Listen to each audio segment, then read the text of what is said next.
hard to believe it has been 40 years since I passed that real estate test. I did take it in 27 minutes. I did get a 94, but nowadays real estate tests are a lot harder. I was 18 years old, and I sold a house 2 weeks later. Now, let me just help you with this. If you buy a house from an 18-year-old 3 weeks after he got his real estate license, you're not smart. I appreciate my old high school buddy letting me sell him my house. We were both just out of high school. Oh, my gosh.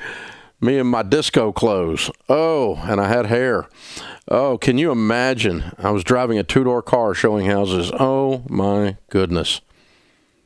Real estate business. I love the real estate business. I grew up in the business. Obviously, the reason I got my license at that age, mom and dad owned a company, and I wanted to be a real estate mogul. I went and got my real estate and finance degree, as a matter of fact. My degree in finance has a specialization in real estate, and sold real estate all the way through college, even in those high interest rate days. And even though I was as green as a gourd and didn't know what I was doing, I sure thought I knew what I was doing, and I convinced a few people I did know what I was doing. And I got some houses sold, so I did the job. But man, oh man, what a business. I love the business. I love real estate. I love helping you guys buy houses. And, you know, we've got 2,000 or so endorsed local providers across America now that we endorse.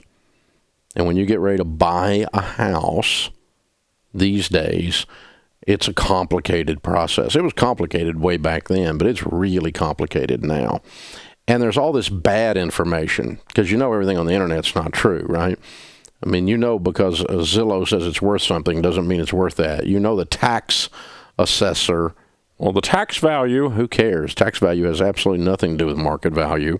It's supposed to, but it doesn't. You can't use that as your gauge. So you have to learn. This is the most expensive thing most people ever buy a house. And, you know, it's an emotional process. You get excited.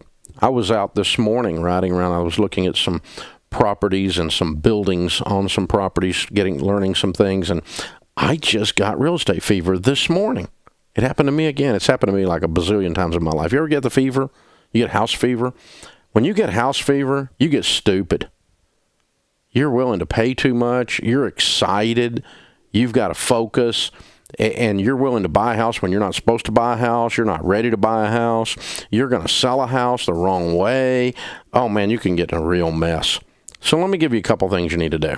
If you're thinking about buying a house, and I want you to own real estate. Owning a home and paying it off is one of the data points of an everyday millionaire. So we want you to do that, but we don't want the house to own you. So here's your rule of thumb, okay? Number one, you don't buy a house unless you're out of debt and you have your emergency fund. Now, everybody's going to tell you need to run buy a house, but everybody's broke, and you don't want to listen to them. It's not a popular thing to move a little slower with more maturity and more wisdom, but who gives a crap? This is not a popularity contest. This is you, your family, trying to build wealth and build stability and sustainability. Don't buy a house until you're debt-free and you have your emergency fund, and then you save up your down payment. And that's what we do. Ding, ding, just like that. And then when you do buy a house, I love the 100% down plan. I love it when I talk to a young couple. These killer millennials that I get to talk to, they're incredible. And they say, you know, we got married, we were 23 years old, and we lived in a garage apartment, and we were making $110,000 a year, and we saved $50,000 a year for 4 years, and we were 28, we paid cash for a $200,000 house. I love the 100% down plan. And people are doing it, by the way. I recommend that. But if you're not going to do that, here's the most you should borrow. And it's the only thing I don't yell at you for borrowing, but I would prefer you didn't borrow, or that you borrow less, and get it paid off as soon as possible.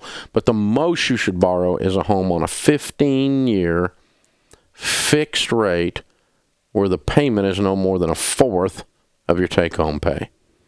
So don't buy a home until you're debt-free, have your emergency fund plus a down payment on a 15-year fixed rate where the payment's no more than a fourth of your take-home pay. And when you pick a real estate, do not do real estate DIY. This is not DIY, okay? This is a $200,000, $300,000, $150,000 transaction. You don't work on your car, and that's a $1,000 transaction. You don't open up the back of your computer and try to fix that, and that's a $500 transaction. And yet you somehow think you're just going to waddle up and not get in a bad deal buying a house or selling a house. You make a mistake selling a $200,000 house, if you make a 10% mistake, that's $20,000. Think about that. I mean, if you make a 1% mistake, it's $2,000. Count out 20 $100 Uncle Benjamin Franklins right in front of you on the table right now in your mind. That's 1%. And if you're a novice, if you've bought and sold 10 houses, you're a novice. You are likely to make a 1% mistake at a minimum without a pro in your corner. So you put a pro in your corner. It's that simple. You don't do this without a pro. Now, everybody's got a real estate license is not a pro. Your Aunt Sally, who got her license 3 weeks ago, is not a pro. She's a sweet Aunt Sally, but she's a novice. And you don't put her in charge of your largest asset because she's your Aunt Sally. Well, Aunt Sally, you get her feelings hurt. Well, so what? She's likely to screw it up more than you are if you did it by yourself. Because she's an enthusiastic ignoramus. No. Well, I know this guy at church. Oh, good Lord. You don't pick anything else out that way.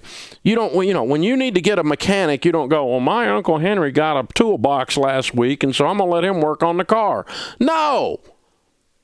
You look at their Yelp ratings, you talk to them, you find out if they're a pro, how long you've been working on cars, and 26 years. Okay, I got an ASE certification. Okay, we'll let you get your butt under the hood. But other than that, no. I bought I was at a Holiday Inn Express last night, and I bought a toolbox on sale with Sears when they're going broke. No! You're not a mechanic. No, you're not a real estate agent. Yet. You got a license, but just because the state certified you doesn't mean anything. Listen, you want someone that's a pro. You want someone, if you're buying a house or selling a house, that's doing 50 to 300 transactions a year. If they've not done 50 transactions in their entire freaking life, no. No. Well, I'm going to sell it myself. That's stupid. You're not going to make any money on that. Again, if you make a 2% error, all of a sudden you didn't save anything. Well, I'm saving a 6% commission. No, you're not, because likely the person buying it is going to bring their agent up, and you're going to pay that agent 3%. Now you're only saving 3%, but you've been on the market twice as long, and you undersold the property, and you didn't know what you were signing up for with the home inspection, and what you tied yourself into to do repairs that you didn't intend to do. Oh, and you miscalculated the closing costs. You ate up any possible savings because you don't know what the flip you're doing. Stop that. Stop it. So, you get a pro. That's why we vet these pros for you. They are Entree Leadership. They go through Entree Leadership, but the endorsed local providers for real estate. They're the best of the best. They're high octane, high protein in your area. And if you get ready to buy a house or sell a house, you need a pro. Somebody really knows their stuff, and we've vetted them for you. And if you're thinking about buying a home and you think you got house fever, but you meet the guidelines we're talking about, I can help you with this. Our new home buyer's guide starts out by teaching you real estate lingo, with what to expect at the closing, what happens after the signing on the dotted line. It's got the questions you need to ask an agent when you're interviewing them, and it's completely free to download. Go to DaveRamsey.com/homebuyer'sguide, or go to the site and look for the yellow banner at the top, the Home Buyer's Guide. It's a free download for you. DaveRamsey.com/homebuyer'sguide, or the yellow banner at the top. It's free. This is the Dave Ramsey Show.